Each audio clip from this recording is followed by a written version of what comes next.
So our next 4 units, the modules 5, 6, 7, and 8, for me really speak about how, as a leader, we need to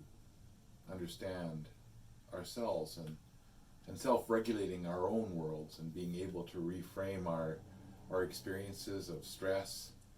as stress events, and then be able to use those things in our world,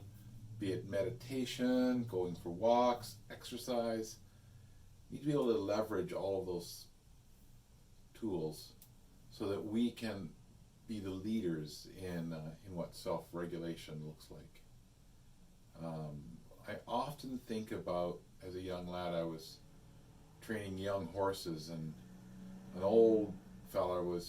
taught me how to begin with training horses, and his approach was to stress the horse just right over the top, so that the horse was completely wore out from all of the stress that was subjected to it, and would stand there shaking and not moving, and then you put a saddle on and then you get on when the horse is exhausted with stress.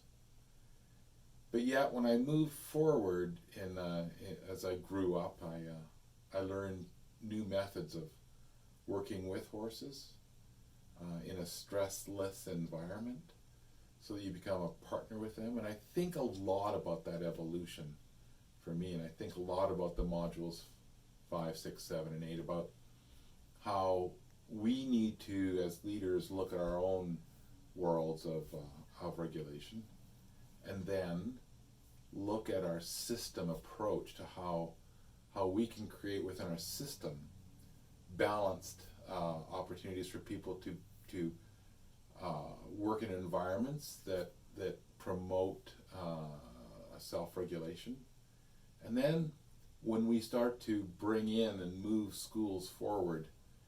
it's about approaching the people who are open to learning and starting the discussion,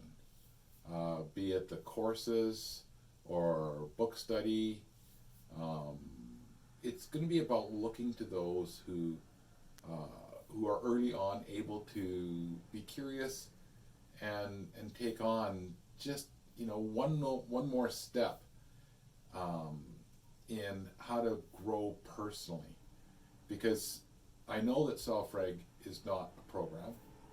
I know it's about us and who we are and how are we in the world of in positive stress, or as we move just a little bit past that positive stress, who are we in that, and then how do we reframe and come back. And so it's about creating that environment for people to be self-reflective, have those moments, be it the book studies or the courses, to think about that and start with that in our organization. Because I believe once we start with that area, that can open people up to then sharing their experiences of the self-regulation, and then looking into schools going, how is it we support students who struggle, and what is the stress that's affecting them? What domain or domains of the stress are affecting them, and how do we retool our schools to work much more effectively with stress? So I think those next 4 modules really speak to the leadership. What does self-regulation look like in us as leaders, and then how do we create those steps in schools to engage others in that journey? So very exciting parts to the next 4 modules.